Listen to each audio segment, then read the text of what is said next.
नहीं बनवा दिया? क्योंकि शायद आपको पता है अराइल हैलाइड में जो बेंजीन रिंग होती है बेटा, वो बहुत स्टेबल होती है। वो कंपाउंड की रिएक्टिविटी को पर्याप्त बदल देती है। कैसे, क्या, क्यों, चर्चा करेंगे। फ़िलहाल बनाना सीखते हैं अराइल हैलाइड्स को। प्रिपरेशन ऑफ अराइल हैलाइड्स में बच्चों सबसे पहला लिखेंगे कैपिटल ए। ये बहुत इंपॉर्टेंट नेमिंग रिएक्शन है, बोर्ड में निश्चित आती है। नेमिंग रिएक्शन है बच्चों, लिखेंगे सैंड मेयर्स रिएक्शन, MEYER''S। सांड नहीं पढ़ते हैं, सैंड पढ़ते हैं। सैंड मेयर्स रिएक्शन लिखो तो हाँ बोलो। सैंड मेयर रिएक्शन बच्चों पॉइंट क्रमांक 1 लिखेंगे। नेमिंग रिएक्शन है तो इससे रिलेटेड इंग्लिश बड़ी ज़रूरी इसलिए मानी जाती है क्योंकि बोर्ड में पूछी जाती भैया, तो लिखनी पड़ती है। आइए इंग्लिश लिखें। पॉइंट नंबर 1 लिखेंगे एनिलीन, जो कि इसका रिएक्टेंट है, react with nitrous acid. Nitrous acid HNO2 होता है। एट 0 से 5 डिग्री सेल्सियस, मतलब लगभग ठंडे आइस कोल्ड वाटर में रिएक्शन होती है। टू फॉर्म बनता है बेटा बेंजीन डायज़ोनियम हैलाइड। क्या होता है देखेंगे, अब इंग्लिश लिख लीजिए। और वो बेंजीन डायज़ोनियम हैलाइड भी रुकता नहीं है, आगे फर्दर रिएक्शन करता है। बेंजीन डायज़ोनियम हैलाइड के बाद लिखेंगे which on further reaction with cuprous halide form aryl halides, full stop. This reaction is called Sandmeyer's reaction. लिखे तो हाँ बोले कि बेंजीन में NH2 कायदे से तो सर ये एरोमेटिक कंपाउंड है, सच्चाई है। और एरोमेटिक कंपाउंड के साथ बच्चों एक सिस्टम चलता है कि जनरली ना ये डे टू डे लाइफ में, मतलब हमारे पर्यावरण में, पर्यावरण नहीं मतलब आर्टिफिशियली भी काफ़ी इस्तेमाल किए जाते हैं। अच्छा, तो सर मतलब बहुत ज़्यादा प्रैक्टिकल इनका यूज़ होता है क्या? हाँ बेटा।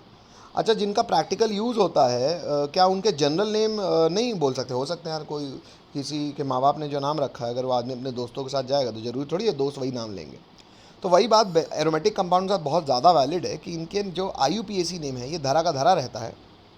ये जनरल नेम से बहुत ज़्यादा जाने जाते हैं और इतना ज़्यादा प्रचलित हैं जनरल नेम कि IUPAC भी उन्हें एक्सेप्ट करता है। वैसे ही बेंजीन में जब NH2 लगा रहता है तो जनरली ये कहलाता है एनिलीन, और ये इतना फेमस नाम है कि IUPAC भी एनिलीन एक्सेप्ट करता है। तो एनिलीन का रिएक्शन करा रहे हैं हम एक मिक्सचर के साथ। मिक्सचर है NaNO2 और HCl। एक्चुअली NaNO2 और HCl इसलिए इस्तेमाल किया जा रहा है क्योंकि सर रिएक्शन तो हमको HNO2 से ही कराना था। एक्चुअली ये दोनों मिलके HNO2 ही बनाते हैं। कैसे? बड़ा आसान सा है। NaCl मिलके अलग हो जाएंगे और HNO2 नाइट्रस एसिड आ जाएगा। सर डायरेक्ट नाइट्रस एसिड कहाँ नहीं डाल दिए? बेटा इसलिए नहीं डाल दिया क्योंकि उसकी बॉटल बिकती नहीं। क्यों नहीं बिकती? क्योंकि बेटा नाइट्रस एसिड अनस्टेबल होता है। ये शायद अपन ने नाइट्रोजन कंपाउंड्स में देखा हुआ है, नहीं देखा तो पता होना चाहिए आपको कि नाइट्रस एसिड में नाइट्रोजन की ऑक्सीडेशन स्टेट क्या रहती है? कोई बता सकता मुझे? +3। हेलो। और ये कोई भी ऑक्सीडेशन स्टेट जो जनरली बीच की होती है ना, वो डिस्प्रोपोर्शनेट कर जाती है। मतलब अपने बड़े वाले ऑक्सीडेशन स्टेट और छोटे वाले ऑक्सीडेशन में टूट जाता है। तो नाइट्रस एसिड आपको पता होना चाहिए, एक इनऑर्गेनिक की जानकारी कि अनस्टेबल होता है। अनस्टेबल है तो बाजार में बोतल तो बिकेगी नहीं बिकेगी तो रन टाइम में बनाओ। रन टाइम में कैसे बनता है? NaNO2 और HCl को मिक्स करके। अच्छा, उससे जो बनता है ना कंपाउंड, बेटा ये कंपाउंड प्रोडक्ट नहीं है, इंटरमीडिएट है। इंटरमीडिएट मतलब बस बीच में क्षण भर के लिए बना है, खट्ट से रिएक्शन कर जाएगा। और इतना अनस्टेबल है इंटरमीडिएट कि इसको क्षण भर के लिए भी, मतलब आगे एज अ रिएक्टेंट आप इस्तेमाल कर लो, क्षण भर के लिए भी इसको बने रहने देने के लिए, कि इसका फर्दर रिएक्शन कराने के लिए, जैसे मान लो टेस्ट ट्यूब में मैंने एनिलीन में NaNO2 और HCl डाला और मैं चाह रहा हूँ कम से कम इतनी देर के लिए तो रुका रहे कि मैं इसमें मान लो मुझे कुछ और रिएजेंट डालना है, उसकी 2 बूंद डालने के लिए पहले मेरे को ड्रॉपर में भरना पड़ेगा, फिर डालना पड़ेगा। मैं कहता हूँ 2 सेकंड का समय लगेगा, तो वो 2 सेकंड के समय में भी ये ख़त्म, टूट ना जाए। 2 सेकंड के समय में भी ये तब बचा रहता है बेटा जब आइस कोल्ड वाटर रहता है। ये जो 0 से 5 डिग्री सेल्सियस है ये इसके लिए मेंटेन किया गया है। अब ये क्या है इंटरमीडिएट, इस पर मैं चर्चा अलग से वाइट बोर्ड में करूँगा। पहले आप लोग ये फ़ोटो बना लो, ये रिएक्टेंट और ये एरो लिख लो, ये ज़रूर लिख लेना ये HNO2 है इसका मतलब। इसके बारे में चर्चा मैं वाइट बोर्ड में कर रहा हूँ। पहले ये फ़ोटो बनाओ, ये इंटरमीडिएट मत बनाना, बनाओ इतना तो हाँ बोलो। अब देखो NaHCl कर, ये सबको दिख रहा होगा बेंजीन। बेंजीन में एक नाइट्रोजन था, किसका? एनिलीन का NH2 का N हाइड्रोजन चला जाता है, और बेटा इसके साथ में जुड़ जाता है जो NaNO2 का N था, वो डबल बॉन्ड बना लेगा, तो बीच वाले नाइट्रोजन का ऑक्टेट कंप्लीट, और ये एक बॉन्ड बना लेता है NaNO2 प्लस HCl था ना, तो HCl का Cl के साथ। ये जो इंटरमीडिएट बना बच्चों, इसको हम लोग कहते हैं, नाम भी लिखिए आप लोग, बेंजीन डाई एजोनियम, क्योंकि क्लोरीन लगाया मैंने इसलिए क्लोराइड। अब बेंजीन किसका नाम है पता है सर? बेटा डाईएजो मतलब दो नाइट्रोजन को, ऑर्गेनिक मतलब केमिस्ट्री IUPAC डाईएजो ग्रुप कहती है इसको। तो डाईएजो ये, और ईएम सर जनरली लगता है कैटायन में, जैसे ammonium, sodium, magnesium, actually EM का सफिक्स तो सर कैटायन में लगता है। और क्लोराइड मतलब ये तो सर Cl माइनस होना चाहिए, तो ऐसा नहीं दिख रहा बेटा। ये एक्चुअली ना एक सॉल्ट है, भले इंटरमीडिएट है, ये सॉल्ट के रूप में भले क्षण भर के लिए नेचर में एग्जिस्ट करता है। सर फोटो में सॉल्ट नहीं दिख रहा है, इसलिए बच्चों इसको और करके मैं इसका सॉल्ट का स्वरूप दिखाता हूँ आपको। मास्टर सॉल्ट कैसे? हम सब शायद इतने पढ़े लिखे हैं कि हमें पता है नाइट्रोजन का आउटर मोशन में कितने इलेक्ट्रॉन होते हैं। नालायकों बोलो, 5? अरे बोलो यार। Yes sir. अच्छा, हाँ सर। तो नाइट्रोजन का बच्चों, इस नाइट्रोजन के लोन पेयर को बोलो कि यहाँ पे बॉन्ड पेयर यानी कि पाई बॉन्ड बना ले, और इस नाइट्रोजन को कहो कि अपने इलेक्ट्रॉन को दे दे Cl को, ताकि chlorine in form of Cl minus निकल जाए। तो जैसे ऐसा होगा, एक्चुअली ये एरो मैं नहीं दिखाता हूँ, मैं इसको ऐसे दिखा देता हूँ कि क्लोरीन अपना इलेक्ट्रॉन लेके कट रहा है, मतलब अपना नहीं, नाइट्रोजन का इलेक्ट्रॉन लेके कट रहा है, और नाइट्रोजन अपना ये वाला इलेक्ट्रॉन, ये वाला मतलब मैं उसका रंग बदल देता हूँ, ये वाला इलेक्ट्रॉन मतलब नाइट्रोजन अपना ये इलेक्ट्रॉन की लड़ाई नहीं लड़ रहा। क्यों? तो उसको बाजू वाले नाइट्रोजन से इलेक्ट्रॉन मिल गया, इसलिए क्लोरीन को इलेक्ट्रॉन देता है। क्लोरीन के आउटर मोस्ट शेल में खुद कितने इलेक्ट्रॉन्स थे बेटा? 1 2 3 4 5 6, और 7 में इसने बॉन्ड बनाया हुआ है। तो और करके इसकी फ़ोटो को समझिएगा थोड़ा सा। सर बेंजीन तो एज इट इज़ है, कोई फ़र्क नहीं पड़ा। ये सर हो गया सिंगल बॉन्ड, ये आ गया सर नाइट्रोजन। सर ये पहले डबल बॉन्ड तो बना रहा था, अब वो हो जाएंगे ट्रिपल बॉन्ड। लेकिन सर नाइट्रोजन का ना ये पूरा का पूरा लोन पेयर इस्तेमाल हो गया, क्योंकि एक तो ये खुद है, एक बाजू वाले को मिल गया, तो इस नाइट्रोजन पे चार्ज आ जाएगा प्लस। नाइट्रोजन के आउटर मोस्ट शेल में 5 होते थे, प्लस मतलब एक चला गया तो 4 बचे। देखो 4 इलेक्ट्रॉन दिख भी रहे हैं, 4 बॉन्ड बना रहा है, तो ऑक्टेट तो अभी भी इसका कंप्लीट है। और ये आ गया हमारा बाजू वाला नाइट्रोजन, इसके पास आज भी अपना लोन पेयर जिंदा है, और ये हो गया बच्चों एक्चुअली कैटायन, और ये पूरा कैटायन कहलाता है benzene diazonium, that's why IUM, because it's a cation. और साथ में बन गया बच्चों Cl in form of Cl minus, तो Cl को in form of Cl minus भी बना देता हूँ। दिख रहा है? 1 2 3 4 5 6, और बाकी 2 इलेक्ट्रॉन कौन सा है इसके पास? वो बॉन्ड पेयर, लोन पेयर बन गया। ये क्या बन गया बच्चों? Cl minus. हेलो, तो बन गया ना salt, benzene diazonium chloride. Hello. अब मास्टर ये सॉल्ट इतना अनस्टेबल क्यों है यार? काहे इतनी पंचायत कर रहे हो कि 0 से 5 डिग्री सेल्सियस में ये क्षण भर के लिए भी जी पाएगा, वरना क्षण भर के लिए भी नहीं जी सकता ये। तभी जी पाएगा जब आप टेम्परेचर एकदम आइस कोल्ड रखोगे। इसलिए बेटा क्योंकि आप शायद इनऑर्गेनिक से बात जानते हो कि nitrogen is the most stable diatomic molecule. तो अगर नाइट्रोजन को N2 के रूप में स्टेबिलिटी इतनी ज़्यादा रहती है, तो किसी ऑर्गेनिक कंपाउंड, किसी कार्बन की औकात है इस नाइट्रोजन गैस को पकड़ के रखने की? नहीं sir. Sir most stable diatomic molecule है, N2 गैस बन के उड़ जाएगा सर, ये काहे टिका रहेगा? मतलब सर ये रस्सी ना बहुत शक्तिशाली होनी चाहिए, या तो ये नाइट्रोजन गैस एकदम लुल्ल होनी चाहिए। लुल्ल मतलब काइनेटिक एनर्जी एकदम घटिया। काइनेटिक एनर्जी घटाने का क्या टूल है? अरे मास्टर टेम्परेचर घटा दो ना यार। बेटा गैस को काइनेटिक एनर्जी और नहीं मिली। हेलो, हेंस थोड़ी देर के लिए जो रुक जाते हैं थोड़ा सा। हेलो, ऐसा होता है बैठाते हो, अरे थोड़ी देर चाय चाय तो पी के जाओ, तो बहुत तेज़ी में आदमी नहीं रुकता, लेकिन हो गया चाय बोलते हो तो 5 मिनट बैठ लेता। तो इसको 5 मिनट हम चाय पिला के बैठा रहे हैं, कैसे? 0 से 5 degree Celsius. Hello, now you know the prominence of ice cold water in order to maintain the nitrogen gas, कि भैया थोड़ी देर के लिए तो रुको। हेलो, वरना रस्सी कमज़ोर है, औकात इसकी बहुत ज़्यादा, उड़ जाएगी गैस बन के। नहीं समझ में आता, आगे बढ़ो। तो जो तरह काम कर रहा है, तो पहले आप लोग ये काम कीजिए, फ़ोटो बना लीजिए, ऐसे बीच में बनाई बेंजीन डायज़ोनियम क्लोराइड। और मेरी एक बात सुन लीजिए, क्या आपको पता है नाइट्रोजन N2 के रूप में सबसे ज़्यादा स्टेबल डायटोमिक मॉलिक्यूल है? हाँ। Yes, sir. क्या आप ये जानते हो कि किसी ऑर्गेनिक कंपाउंड यानी कि कार्बन की औकात नहीं नाइट्रोजन गैस को रोक के रखने की? हाँ सर। तो अगर बेटा नाइट्रोजन गैस जैसे तुमने आइस कोल्ड वाटर से हल्का सा टेम्परेचर बढ़ा किसी भी कारणवश, तो खट से गैस उड़ेगी। ये गैस उड़ेगी कैसे बेटा? ये गैस ना, nitrogen being electronegative, electron demand करेगा किससे? बेंजीन रिंग के कार्बन से। अब टेक्निकली ना बेंजीन रिंग का कार्बन बड़ा अड़ियल होता है। अड़ियल क्यों? क्योंकि sp2 हाइब्रिडाइज्ड है। sp2 hybridised carbon normal carbon थोड़ी है। sp2 हाइब्रिडाइज्ड कार्बन खुद इलेक्ट्रॉन का भूखा है। Hello hello. Yes, sir. तो ये डबल बॉन्डेड कार्बन से इलेक्ट्रॉन चुराने की औकात केवल नाइट्रोजन गैसे लोगों के पास है, जो N2 गैस के रूप में उड़ते हैं। अच्छा, जैसे ही उड़ेगा ये बेंजीन रिंग में क्या ले आएगा बेटा? प्लस। बेंजीन रिंग खुद sp2 हाइब्रिडाइज्ड कार्बन का सिस्टम है, मतलब खुद इलेक्ट्रोनेगेटिव है। उससे अगर तुमने इलेक्ट्रॉन खींचा तो पहली बात तो आसान नहीं है, केवल नाइट्रोजन कर पाए। लेकिन जैसे ही किया उस क्षण भर के लिए बेंजीन पे क्या आ जाएगा बच्चों? प्लस आएगा। आएगा Yes, sir. मतलब अब बेंजीन रिंग के में जो प्लस आया है, उस प्लस के लालच में कोई माइनस आ सकता है, वरना बेंजीन रिंग के पास किसी भी माइनस के आने का मन नहीं करेगा। क्यों? क्योंकि बेंजीन रिंग खुद पाई इलेक्ट्रॉन क्लाउड से घिरा हुआ है। ऊपर नीचे इतना सारा माइनस है, तो क्या कोई माइनस बेंजीन रिंग की तरफ मुड़ के भी देखेगा? नहीं देखेगा। वो तो यहाँ जब क्षण भर के लिए यहाँ जब पूरा पूरा +1 चार्ज आ जाएगा, उस प्लस के चक्कर में कोई माइनस फिर भी चला जाएगा मुंह दिखाने। हेलो, समझ में आ रही है कि ये सबसे अच्छा इंटरमीडिएट क्यों है बेंजीन में कोई कंपाउंड बनाने के लिए? क्योंकि बेंजीन में प्लस लाना आसान नहीं है, और बेंजीन में किसी माइनस का जाना भी आसान नहीं, क्योंकि बेंजीन खुद इलेक्ट्रॉन पाई इलेक्ट्रॉन क्लाउड से घिरा हुआ, उस पर कोई माइनस अप्रोच भी नहीं कर पाएगा।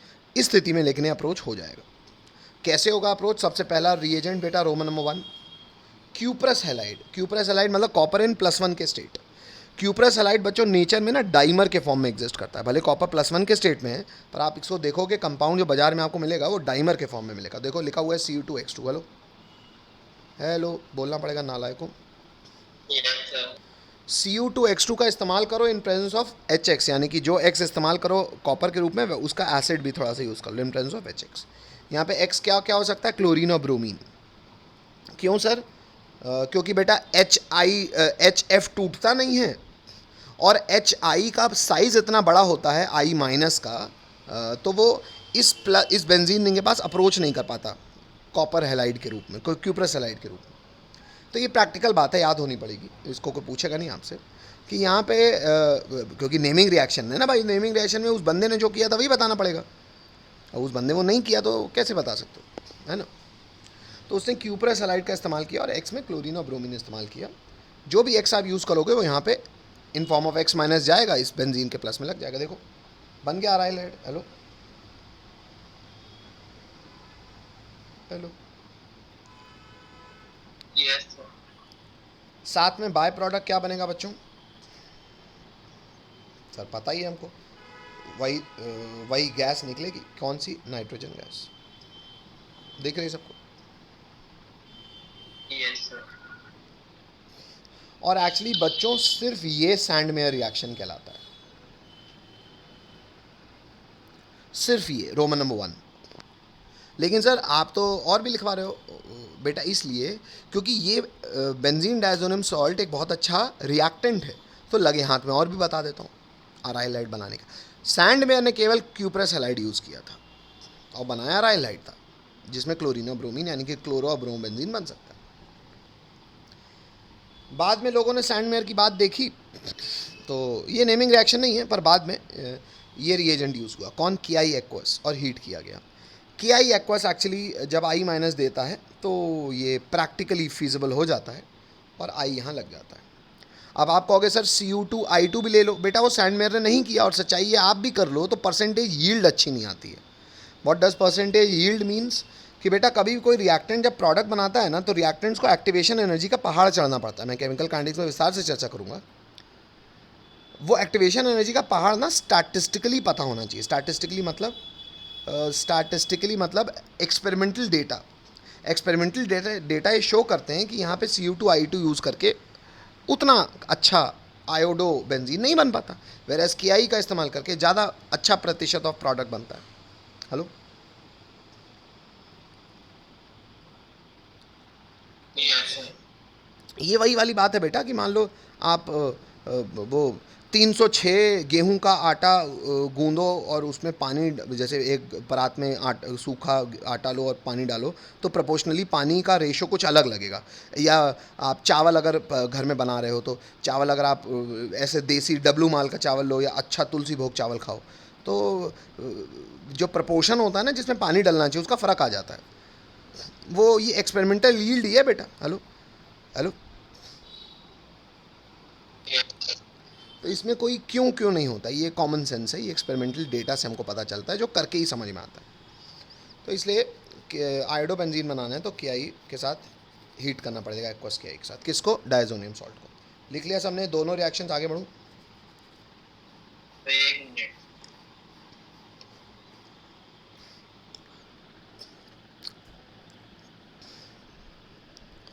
फिर तीसरा तीर चलाएंगे, पता है ना, ऐसे ही लिख रहे हो ना नालायकों, साफ साफ सुथरा सुथरा। Yes, sir. फोटो जितनी सुंदर बनाओगे उतनी सुंदर याददाश्त होगी। नाइट्रोजन गैस यहाँ पे भी निकल गई।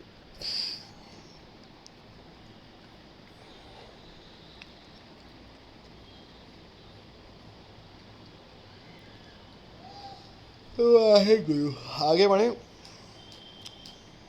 Yes, sir. चलो सर एक मिनट। रुक गया भैया, मैं आंखें बंद करके सो जाता हूँ, जब हो जाए तो बताना है ना, उठ जाऊँगा मैं। हाँ, सर KI के हैं क्या बोल दिए? सर KI के बगल में ब्रैकेट में क्या लिखा है? केमा डली है सॉल्ट को, एल्कोहल में, पानी में। Salt is an ionic compound, it will be soluble in what solvent मेरे भाई? एक्वस बेटा, पानी। AQ लिखा है। यस आगे बढ़ जाऊँ? अरे भैया, नेक्स्ट रोमन नंबर 3।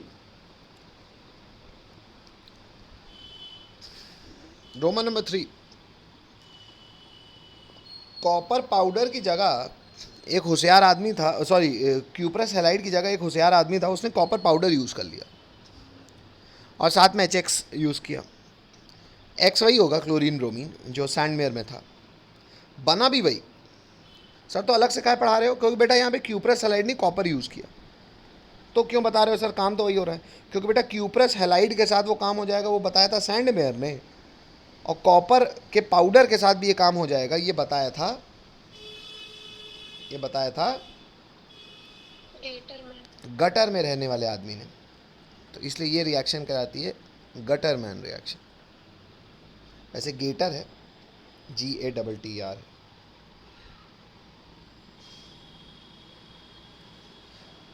तो नेमिंग रिएक्शन है तो पता होनी चाहिए भैया।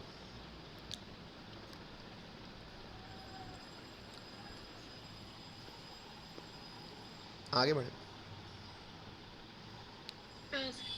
Yes, sir. चलो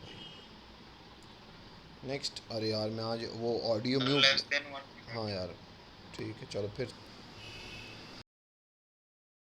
तरीका, हालांकि एक्शन नहीं है, लेकिन सर क्योंकि बेंजीन डायजोनियम सब में एज एन इंटरमीडिएट इस्तेमाल हो रहा है, तो benzene diazonium as a reactant intermediate हम इसका इस्तेमाल करेंगे। पहले HbF4 के साथ रिएक्शन कराएंगे, बेंजीन डायजोनियम फ्लोरोबोरेट बनेगा। ये एकमात्र ऐसा बेंजीन डायजोनियम का सॉल्ट है जो रूम टेम्परेचर तक स्टेबल है, तो मतलब इसको आपको फर्दर हीट करना पड़ेगा, इसलिए ट्रायंगल का साइन लगा हुआ है, जिससे बन जाएगा फ्लोरोबेंजीन, साथ में नाइट्रोजन गैस रिलीज होगी, और ये F- यहाँ लग गया तो बच गया BF3, वो BF3 हट जाएगा, बन के निकल जाएगा।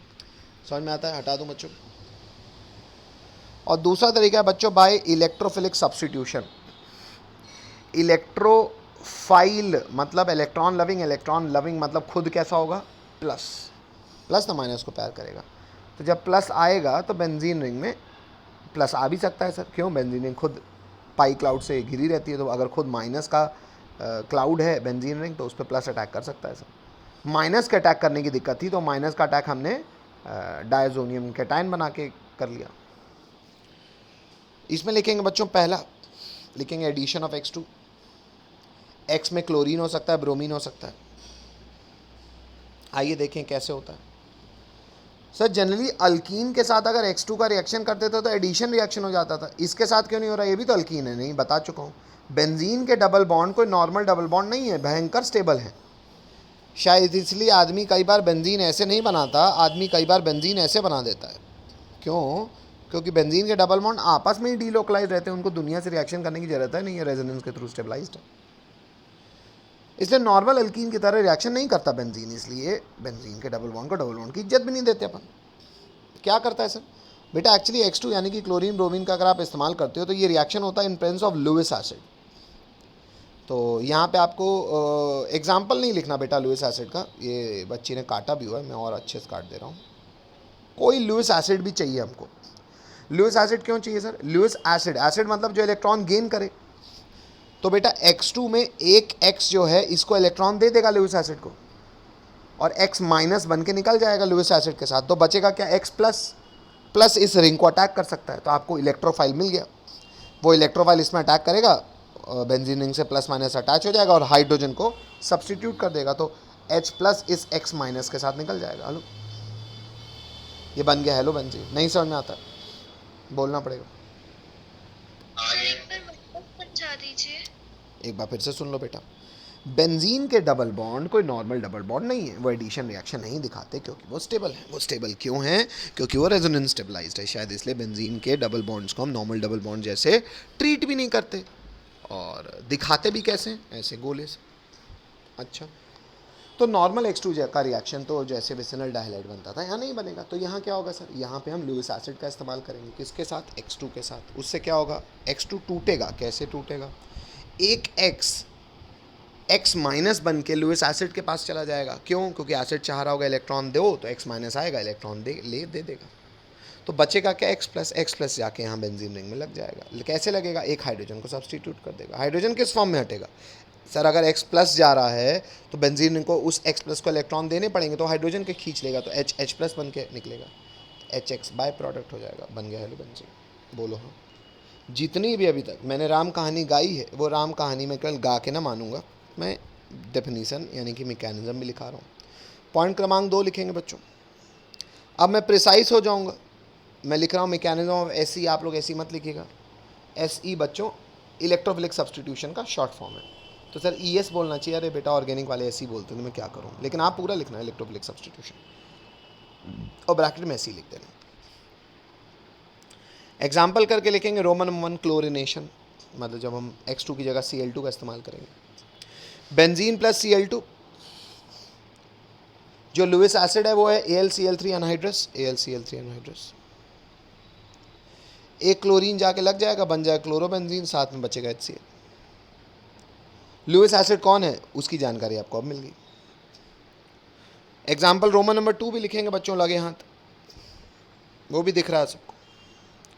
ब्रोमिनेशन करोगे तो Br2 का इस्तेमाल कर लोगे, रोमन नंबर 2 है। ब्रोमिनेशन के केस में लुइस एसिड की तरह बिहेव करता है या तो मेटल या मेटल का ब्रोमाइड, FeBr2 लिख लेना बच्चों। लोहा या लोहे का ब्रोमाइड, FeBr2, है ना। कुछ नहीं होता सर, HBr, ये तो कैटलिस्ट है, लुइस एसिड है, HBr ब्रोमो लिखो तो हाँ बोलो। अब देखते हैं होता कैसे sir, mechanism of SE। Step 1 लिखेंगे बच्चों। क्या है स्टेप 1? आपने 11वीं में देखा होगा, लेकिन 11वीं आगे फिर बोर आ जाओगे, तो सुन लो। सबसे पहला स्टेप होता है बेटा जनरेशन ऑफ इलेक्ट्रोफाइल। इलेक्ट्रोफाइल ये मतलब इलेक्ट्रॉन लविंग, इलेक्ट्रॉन लविंग मतलब खुद पे चार्ज क्या होगा? प्लस, इसलिए इलेक्ट्रोफाइल को हम रिप्रेजेंट करते हैं E+।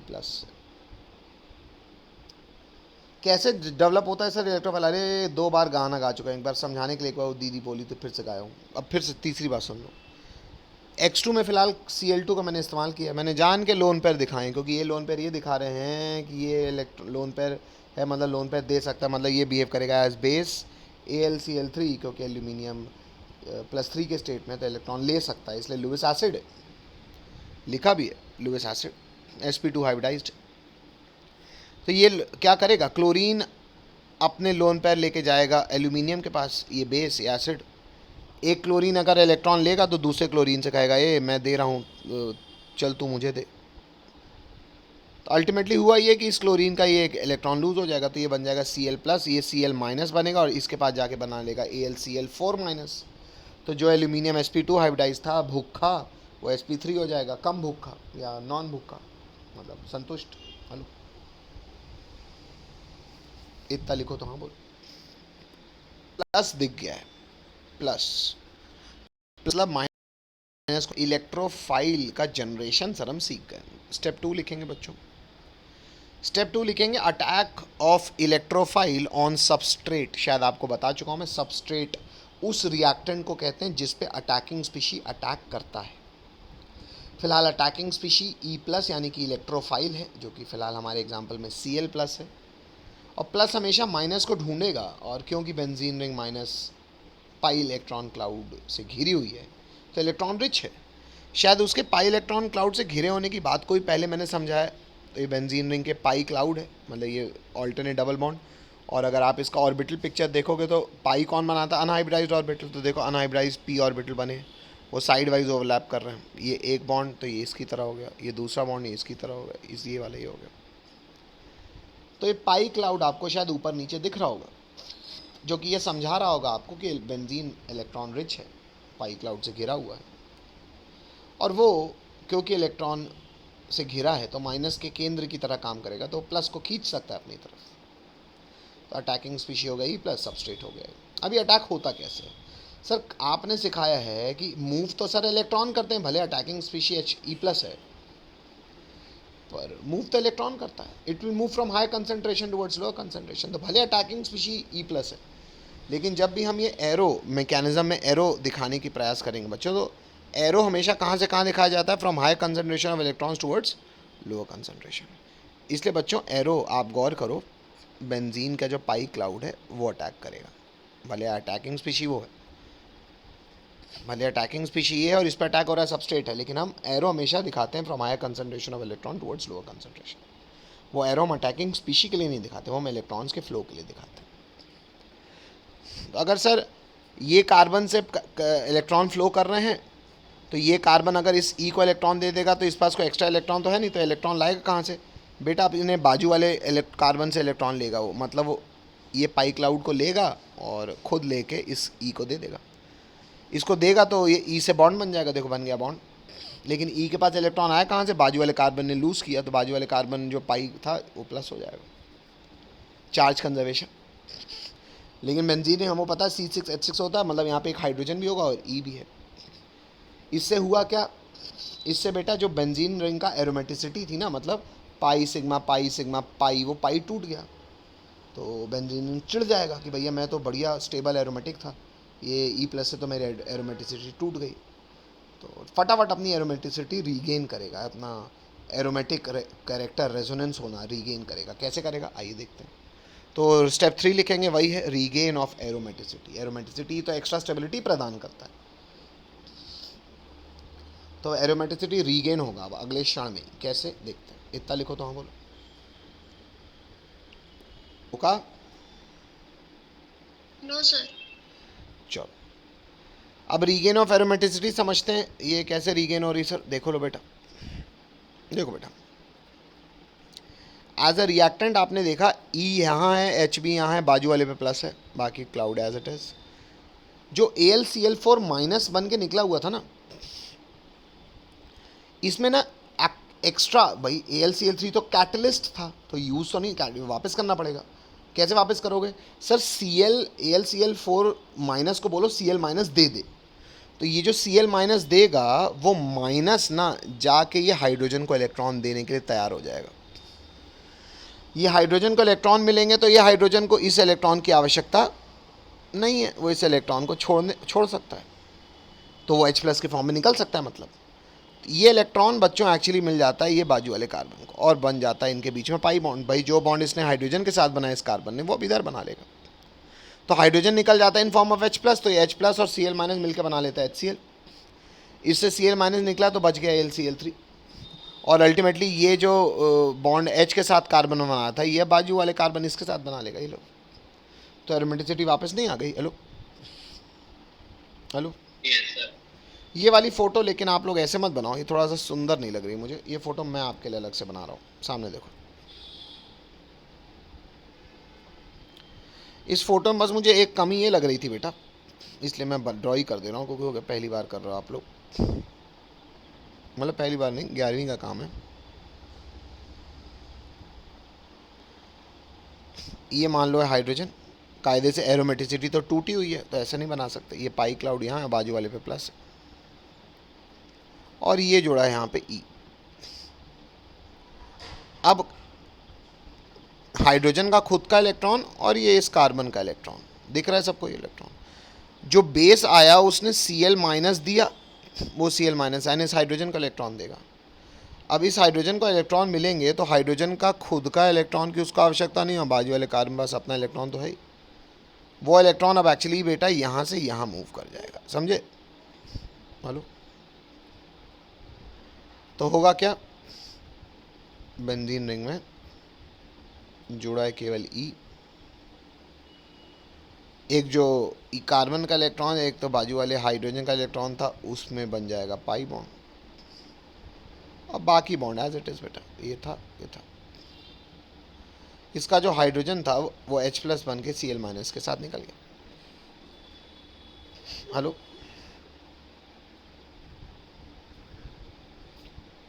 Yes sir. ये वाली फोटो बस आपको याद बनाए।